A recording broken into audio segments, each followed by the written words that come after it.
Olivia, and I'm an Alateen. Hi, Olivia.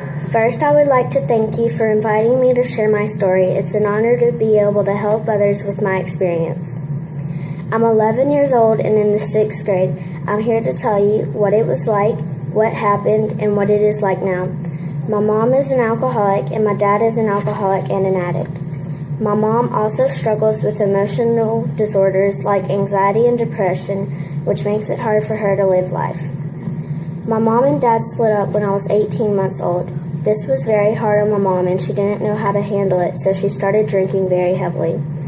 At the time, I didn't understand what was going on, but when I was little, kids would ask me who I live with, and I would say, my mom.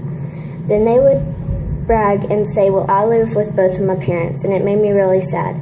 But as I grew up, I came to realize that my mom and my dad weren't happy when they were together and got along when they were apart.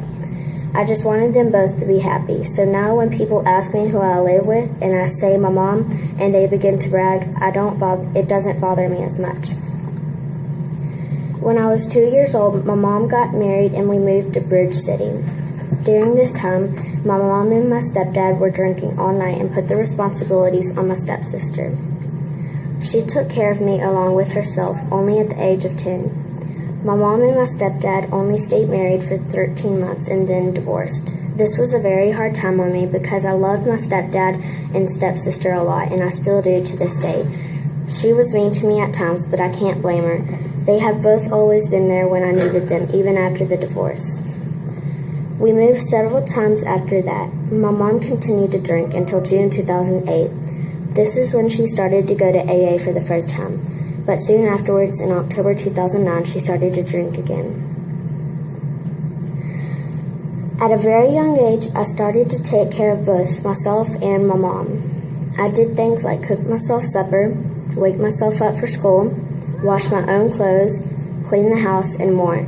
My grandparents would take me to school in the morning, but I wouldn't tell them how much my mom was drinking. As a matter of fact, I lived in fear to tell anyone about her drinking because I knew that they would most likely try to take me away from my mom. I would always stay outside with my friends at night because I didn't want to come home to a drunken mom who was passed out on the couch. I never knew what I would be coming home to. There was always some new random stranger in my house every night, and there would be beer bottles and broken things all around the house from them arguing. If I was there when the fight started, I felt like it was my responsibility to make them stop. But when I got in the middle of it, I only seemed to make things worse, and sometimes I would get hurt. When I came to Alateen, I learned not to bother them. Mind my own business. It helps if you don't listen to them. Put in your earbuds and turn your music up, or find something that interests you. Just make sure you don't get into their argument. Growing up, I not only saw drinking in the home, but witnessed any and every kind of drug use from other people. It didn't seem to bother them that there was a child trying to live there too. Everything was all scattered about, and I would have to be careful what I touched and where I walked. Our home became a place to come and do both. My mom would usually drink outside, and there were times where I would find her passed out in the yard and would have to lead her to the bed after making sure she was okay. I never had many friends come over to play or spend the night. My mom didn't like people to come over, and I was embarrassed of the situation at the house. My friends would always ask me, can I come over to your house? And instead of asking, I would say, no, sorry, but I can probably come to yours. My mom depended on me for everything, even our major life decisions, such as moving, where to move, who to date, what bills to pay first, and bringing the bills to the office.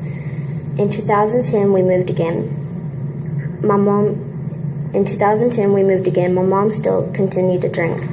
In my life, my mom and I have moved a total of 16 times. This is because she could no longer pay the bills or be too frightened to stay where we were. It seemed like every time I was just getting comfortable or had made new friends where we were, we would move without notice.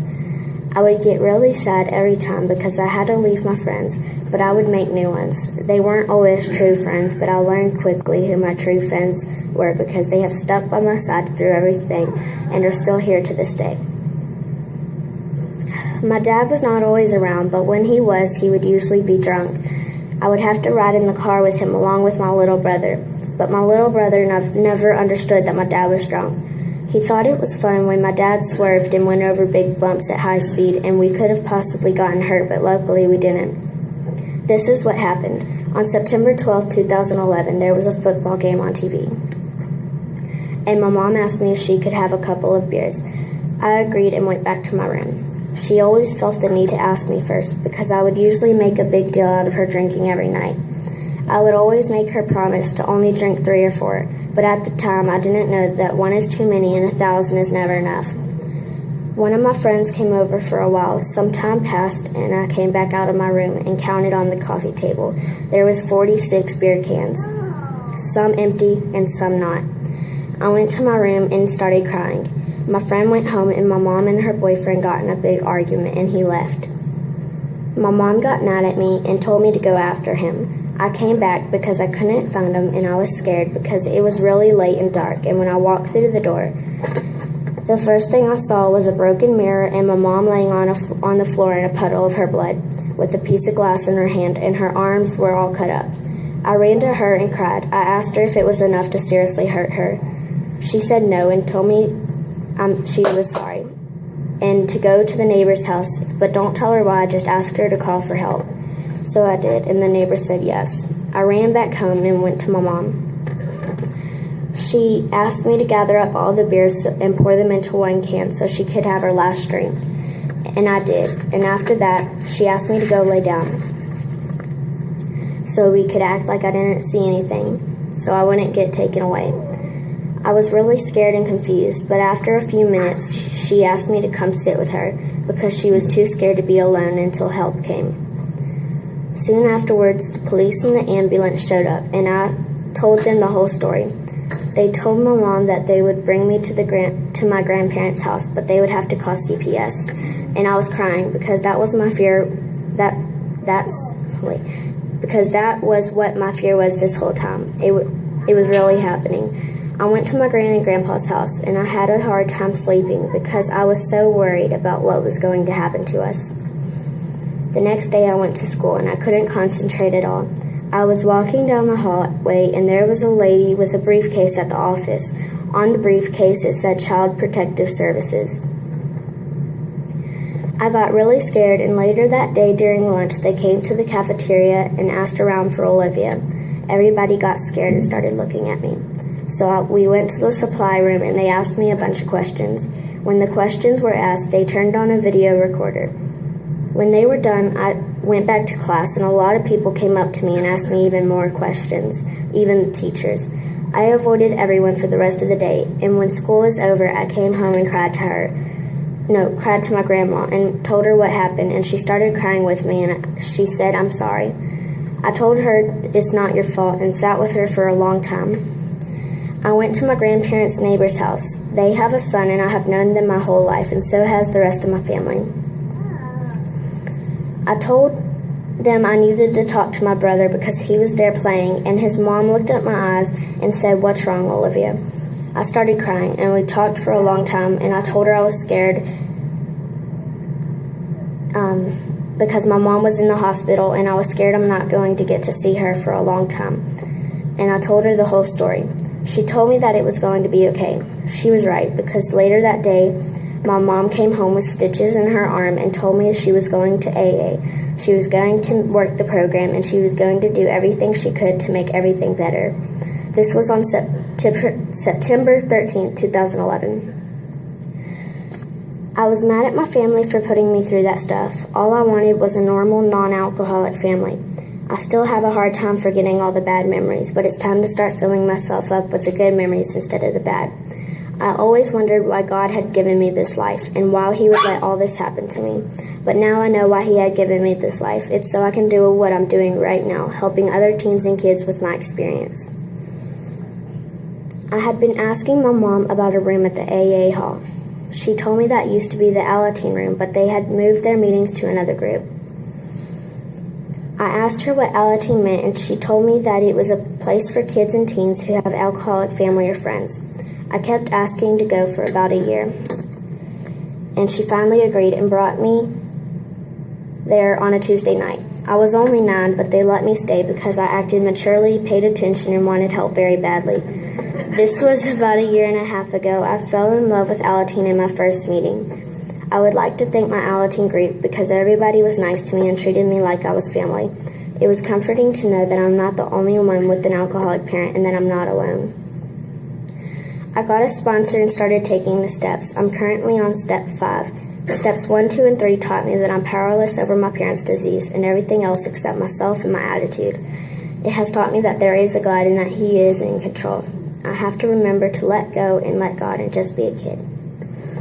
I love attending meetings where newcomers come in so I can talk to them and help them with my experience and what I have learned in the program. I do my best every day to just work on me, to love myself, to not blame myself for everything that has happened in my life. Also, to just let my mom and dad be where they are in their lives and try not to nag, control, or be in too big of a fuss. I know that this program, just like all other programs, are based on progress, not perfection. There are days when my mom and I don't get along so well, but at the end of the day, apologies are made and accepted, and I move on to what is important.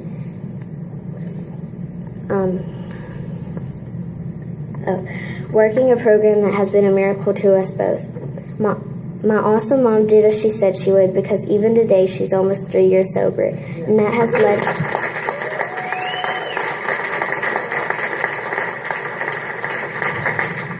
led her to many good things. Like right now, she is volunteering at the VA, which is a place where veterans who fought for our country come to get their blood drawn. My mom is currently a phlebotomist, which is someone who draws blood. Mom, I couldn't be more proud of you. You've amazed me with how far you've come. Thank you for keeping your promise.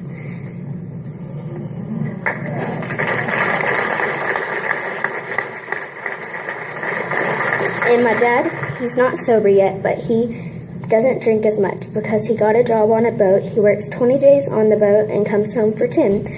I couldn't be more proud of you either, Daddy. I love you so much, and I love Candace, which is my awesome stepmother. I really appreciate you. Thank you for loving Mom and Dad as much as I do. If you're new to Al-Anon or Alateen, just keep hanging on, not for the alcoholic that you love, but for yourself. It will get better, trust me. I would like to thank you all again for letting me share my story, and I would like to thank Miss Mary for putting up with my craziness. That must be hard. Thank you.